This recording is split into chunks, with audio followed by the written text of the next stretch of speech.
అందరికీ నమస్కారం. Fee reimbursement విషయంలో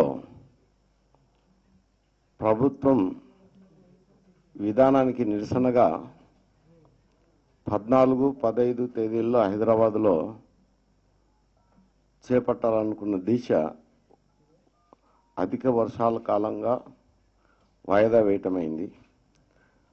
ఆ దీక్షను 18, 19 తేదీల్లో హైదరాబాద్లోనే విజయమ్మ గారు నిర్వహిస్తారు, మా గౌరవ అధ్యక్షురాలు.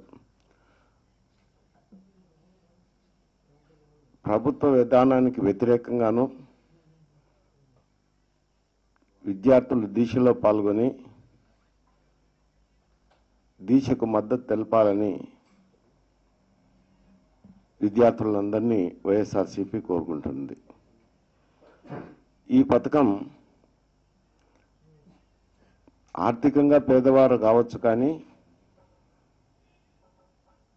చదువుకు పేదవారు కాకూడదు, ప్రతి ఒక్కరూ చదువుకోవాలని చెప్పి పేద వర్గాల నుంచి వచ్చిన విద్యార్థుల శ్రేయస్సు కోసం ప్రవేశపెట్టబడింది ఈ స్కీమ్. అటువంటి స్కీమ్కు ఏదో ఒక విధంగా ప్రభుత్వం దొడ్డిదారున చిల్లులు పొడుస్తూనే ఉంది, నీరుగార్చడానికి ప్రయత్నం చేస్తూనే ఉంది. ఇప్పుడేమో ఈ సంవత్సరం రూపొందించిన విధానం వల్ల దాదాపు 15,000 నుంచి 75,000 వరకు అందరు విద్యార్థులు కూడా చెల్లించాల్సి ఉంటుంది. ఈ భారాన్ని పేద విద్యార్థులకు ఎంతవరకు కూడా ప్రయోజనకారిగా ఉండదు. ఇటువంటి ప్రయోజనం లేకుండా చేయడం అంటే పేదవారి కడుపు కొట్టడం అవుతుంది.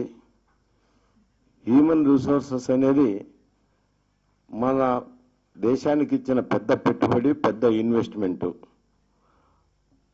అటువంటి ఇన్వెస్ట్మెంట్ ద్వారా దేశం ముందుకు పోయేదానికి అవకాశం ఏర్పడుతుందనే సదుద్దేశంతోనే ఈ స్కీమ్ చేపట్టడం జరిగింది.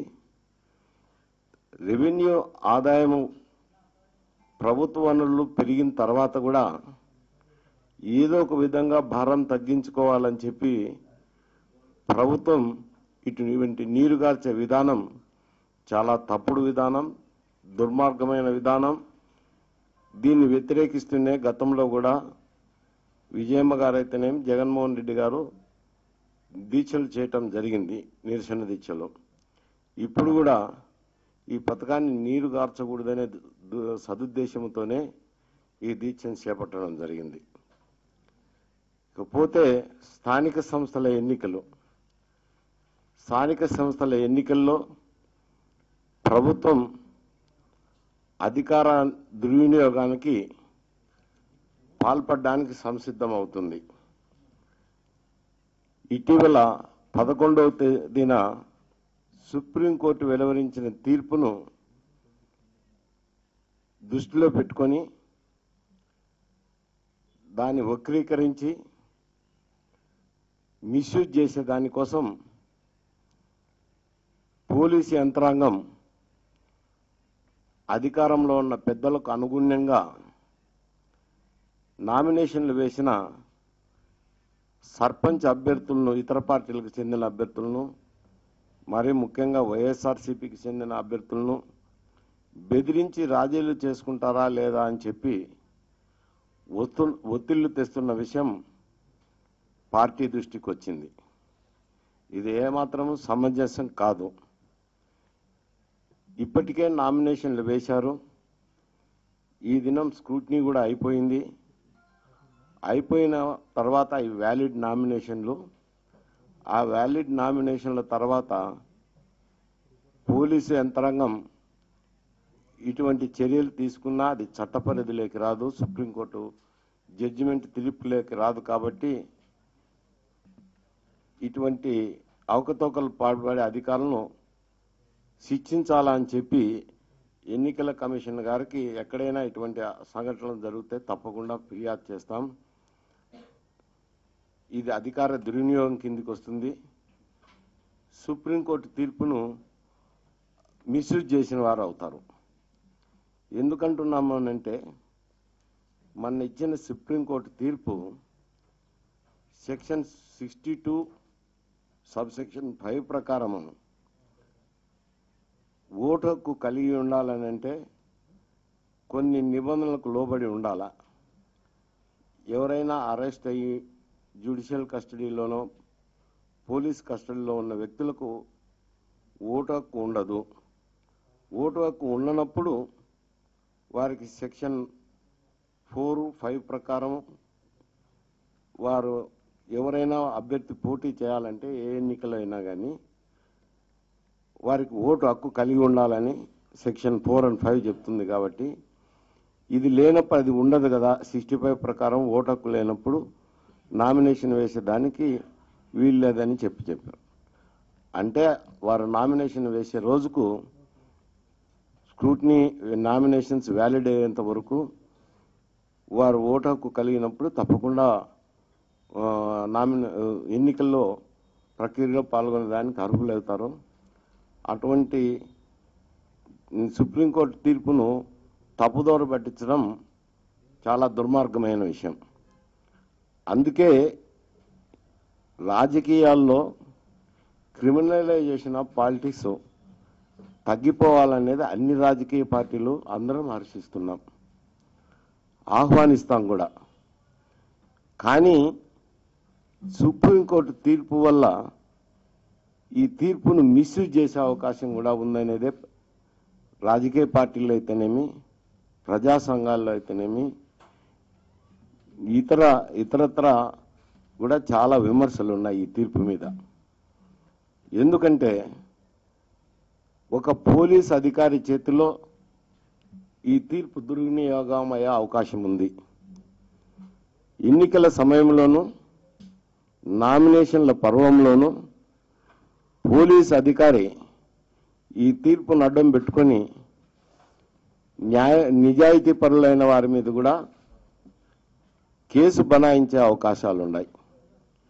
కేసు బనాయించి అరెస్ట్ చేస్తే వారికి నామినేషన్ వేసే హక్కు కోల్పోతారు. అందువల్ల మొత్తం రాజకీయ వ్యవస్థ అయితేనేమి, ఈ ప్రజాస్వామ్యబద్ధంగా జరగాల ఎన్నికల ప్రక్రియనైతేనేమి ఒక పోలీస్ అధికారులు వక్రీకరించే ప్రమాదం అధికార పార్టీకి అనుగుణంగా అయితేనేమి, అధికారంలో ఉన్నవారికి అనుగుణంగా అయితేనేమి వారికి ఒత్తాసు పలికే విధంగా ఈ తీర్పును అన్వయించుకునే అవకాశం ఉందనేదే అందరి ఆలోచన. ఇందులో నేరగాళ్ళైన వారిలే ఇటువంటి తప్పుడు ఆలోచన చేసే అవకాశం ఉంది.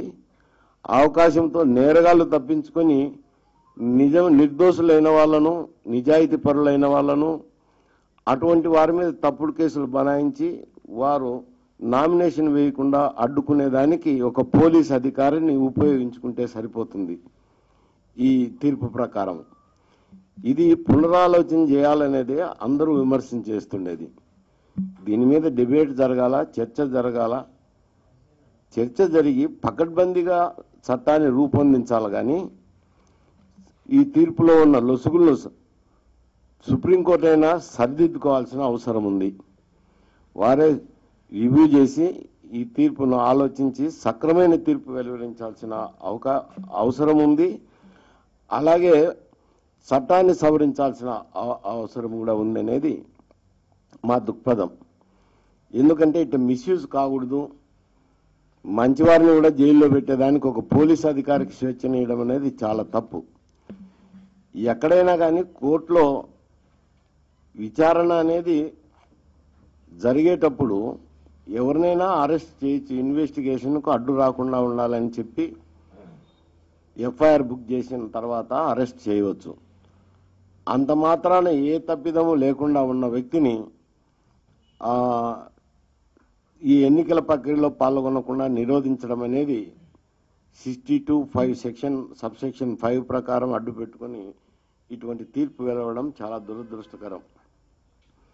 దీన్ని సవరించాల్సిన అవసరం కూడా ఉంది, రివ్యూ చేయాల్సిన అవసరం ఉంది. ఈ ఏవైనా కానీ కోర్టు అనేది ప్రజాస్వామ్య ప్రక్రియకు పునాది వేయాలా, మరింత పటిష్టవంతం చేయాలా, క్రిమినల్స్ రాజకీయాల్లోకి రాకుండా చేయడం కూడా మంచిదే. దాన్ని మంచి మార్గంలోనూ చేయాల్సిన అవసరం ఉంది. ఇప్పుడు రాష్ట్రంలో లా అండ్ ఆర్డర్ అనేది రాష్ట్రాల చేతుల్లో ఉంటుంది.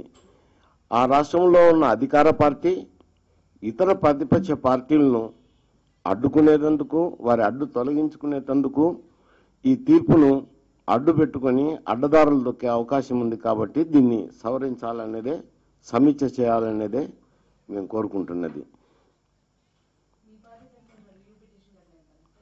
మేమేం రివ్యూ పిటిషన్ వేయటం లేదు, మేము అంటున్నాం. మేము రివ్యూ పిటిషన్ వేయాల్సిన అంత అవసరం మాకేం లేదు. ఎందుకంటే ఈ సెక్షన్ను మిస్యూజ్ చేసుకునే అవకాశం ఉంది.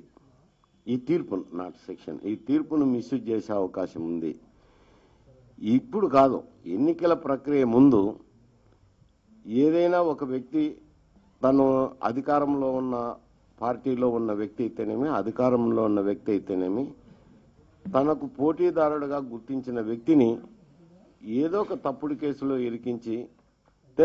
ఇరికించిన తర్వాత పోలీసు అధికారులను అడ్డు పెట్టుకొని అరెస్ట్ చేయిస్తే ఆయన నామినేషన్ వేసేదానికి లేదు. నామినేషన్ వేయకపోతే ఇంకేముంది, ఆయనకు అడ్డు లేకుండా పోతుంది. కాబట్టి అటువంటి దుర్వినియోగం జరిగే అవకాశం ఉంది. కాబట్టి దీన్ని పునఃసమీక్ష చేయాలంటున్నాం.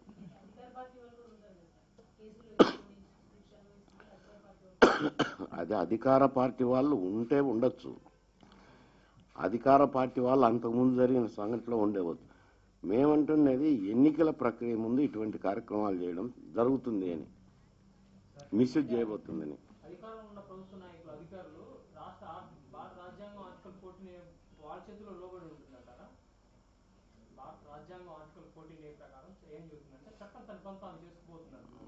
అటువంటప్పుడు అధికారుల చేతిలో 14A అది చెప్పిండొచ్చు. 14A is all right. But ఇక్కడ జరుగుతుండేది కింద అధికార యంత్రాంగాన్ని, అధికార పార్టీకి, అధికారంలో ఉన్న వారికి అనుగుణ్యంగానే పోలీస్ వ్యవస్థ కూడా పనిచేస్తుంటుంది. ఎందుకంటే law and order state subject, అది కూడా రాజ్యాంగంలో ఉన్న సబ్జెక్టే. స్టేట్ రాజ్యాంగం ప్రకారం లా అండ్ ఆర్డర్ అనేది స్టేట్ సబ్జెక్ట్. స్టేట్ సబ్జెక్ట్ అయినప్పుడు పోలీస్ వ్యవస్థ తన అధికార పార్టీకి అయితేనే, ప్రభుత్వంలో ఉన్న వారికి అయితేనే కనుసన్నల్లో మెలుగుతుంటుంది. ఇది పై వరకు అవసరం లేదు. ఒక స్టేషన్లో ఉన్న ఇన్స్పెక్టర్ స్థాయి అధికారి కూడా ఇటువంటి పని చేయొచ్చు. ఇప్పటికే చాలా చోట్ల పోలీసు యంత్రాంగం అధికార పార్టీకి అనుగుణ్యంగా పనిచేస్తుంటారు. కాబట్టి కేవలం ఆ ఎన్నికల ప్రక్రియ మొదలైన తర్వాత, నోటిఫికేషన్ అయిన తర్వాత తనకెవరో ప్రత్యర్థి మీద తప్పుడు కేసు బనాయిస్తారు. తప్పుడు కేసుకు బనాయించినాక తప్పుడు కేసు ఆధారంగా అరెస్ట్ చేస్తారు. అరెస్ట్ చేసి పోలీస్ కస్టడీ నుంచి జ్యుడిషియల్ కస్టడీకి పంపిస్తారు. జ్యుడిషియల్ కస్టడీకి పంపిస్తే ఆ ఎన్నికల ప్రక్రియ రోజు, నామినేషన్ రోజు అతను జ్యుడిషియల్ కస్టడీ ఉంటే నామినేషన్ వేసేదానికి అనర్హుడు అవుతాడు. అటువంటి మిస్యూజ్ చేసే అవకాశం ఉంది. అది ఎందుకంటే ఈ దినం దేశంలో కొన్ని రాష్ట్రాల్లో కాంగ్రెస్ అధికారం ఉంది, కొన్ని రాష్ట్రాల్లో రీజనల్ పార్టీస్ అధికారంలో ఉన్నాయి, కొన్ని రాష్ట్రాల్లో బీజేపీ అధికారంలో ఉన్నాయి, రకరకాల పార్టీలు అధికారంలో ఉన్నాయి. కాబట్టి వారి వారి పద్ధతులను వారు ఈ సుప్రీంకోర్టు తీర్పును ఆధారం చేసుకుని మిస్యూజ్ చేసే అవకాశం ఉంది. ఇది ఏం సంబంధం ఉంది? బెయిల్ వచ్చిందనుకో నామినేషన్ వేస్తాడు, ఆయనకేముంది? ఇది ఈ తీర్పు ఆయనకు సంబంధం లేదు కదా.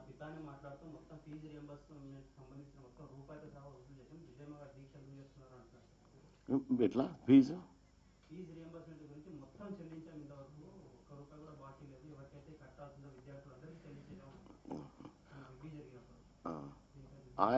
మంత్రి గారు సక్రమంగా చూసుకున్నారో లేదో కానీ మేము ప్రకటించింది అయితే కొత్త విధానాన్ని రూపొందిస్తూ ఏదైతే జీవో ఇష్యూ చేశారో ఆ జీవోను వ్యతిరేకిస్తూ, ఆ జీవోను నిరసిస్తూ ఈ దినం దీక్ష చేపట్టడం జరుగుతుంది.